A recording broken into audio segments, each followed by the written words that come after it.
एक बार एक कन्या के पिता ने शर्त रखी कि हम शादी तो करेंगे, उसी दूल्हे से करेंगे, लेकिन शर्त यह है कि बारात में कोई बूढ़ा आदमी नहीं आना चाहिए। युवकों ने कहा कि ठीक ही है, ये बूढ़े क्या करेंगे ब्याह बारात में, यहीं बैठ के राम राम करें, भजन करें, घर में रहें, काहे को, और विवाह में क्या हम लोग सब जा ही रहे। वृद्ध मान गए, पर दूल्हे का जो नाना था वो बोला ना ना हम तो चलेंगे, हमें तो ले चलो। नाना वो लोग कहते हैं कि बूढ़ा दिख गया तो बारात लौटा दी जाएगी। नाना बोले तो ऐसे ले चलो कि दिखे नहीं, पर ले चलो।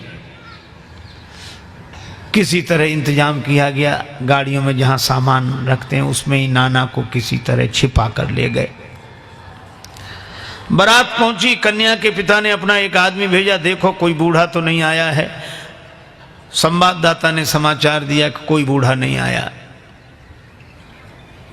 तो कन्या के पिता ने एक शर्त रखी कि हम विवाह के लिए तैयार हैं, पर बारातियों को हमारी एक शर्त पूरी करनी पड़ेगी। गांव के बाहर जो नदी बह रही है उस नदी में पानी की जगह शुद्ध दूध बहाओ तो हम विवाह करेंगे। अब बहुत अकल लगाई लड़कों ने, नदी में पानी की जगह शुद्ध दूध, इम्पॉसिबल, असंभव। तो कहा चलो बारात वापस ले चलें। बारात वापस लौटने लगी। किसी ने कहा बारात तो लौट ही रही, नाना के काहे को प्राण ले रहे हो, बाहर निकाल ले।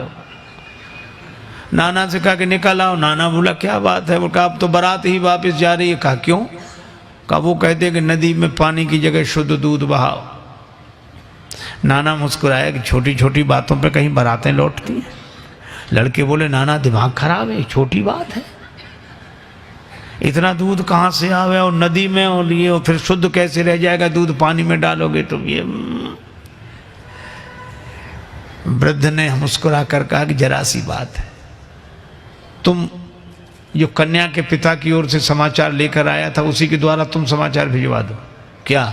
कि दूध का इंतजाम हमने कर लिया है, शुद्ध दूध बहा देंगे, इतना नदी भर जाए उससे भी ज्यादा दूध हमारे पास है, लेकिन हमारी भी एक शर्त है। क्या? कि नदी का पानी खाली तुम करा दो, दूध हम बहा देंगे।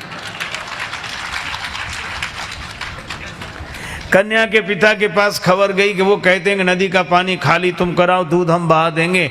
कन्या का पिता बोला जरा अच्छी तरह छानबीन करो, बारात में जरूर कोई बूढ़ा आया है, नहीं तो।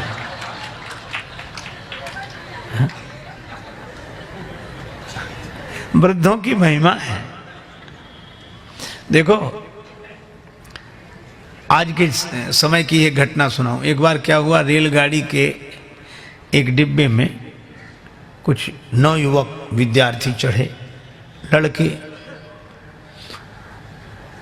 10-12 लड़के, और संयोग की बात वो डिब्बा खाली था। एक बूढ़ा आदमी किनारे सीट पर बैठा, अपनी माला लिए राम राम राम राम राम राम कर रहा है, और लड़के देखा। अब उनका तो नाम ही लड़के। रेलगाड़ी चली, अब वो भड़के, नाम ही लड़के, जहां जाए वहां से लड़के आए। घर में रहें तो लड़के, बाहर जाएं तो लड़के, इससे लड़के उससे लड़के। अब रेलगाड़ी चल रही थी, वो 10-12 लोग लड़के बोले कि बड़े बोर हो रहे, कुछ करो। कहा इसमें क्या करोगे, बैठे रहो आराम से। कहा नहीं कुछ तो करो। कहा क्या करें? कहा जंजीर खींचो, गाड़ी रोको। अरे कहा देखते नहीं 500 रुपये जुर्माना और 6 महीने कैद, साफ साफ लिखा, या दोनों हो सकते। तो कहा हम लोग इतने लोग हैं, 500 रुपये इकट्ठा नहीं कर सकते। कर ले। कहा फिर जंजीर खींचेंगे। अब 500 जरूरी थोड़े, किसी ने 100 दिए, किसी ने 200 दिए, 1200 रुपये हुए। और 1200 रुपये उनमें से एक मुख्य आदमी था, उसके लड़के की जेब में रख दिए और कहा कि अब जंजीर खींचो। पहले तो पैसा लगेगा नहीं, लगेगा दे देंगे, पैसा है तो पास में, खींचो।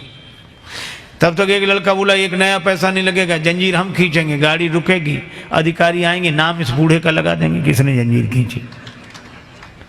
अब बूढ़ा बेचारा बहुत हाथ जोड़े कि भैया हमने आपका क्या बिगाड़ा बच्चों, हमें काहे को, अरे ऐसा मत करो। लड़के बोले बड़ा मजा आएगा, ये गिड़गिड़ाएगा। कुछ लोगों को इसी में मजा आता, पर पीड़न रति, दूसरे को दुख पहुंचाकर सुख पाना। और अंत में यह हुआ कि लड़कों ने जंजीर खींच दी।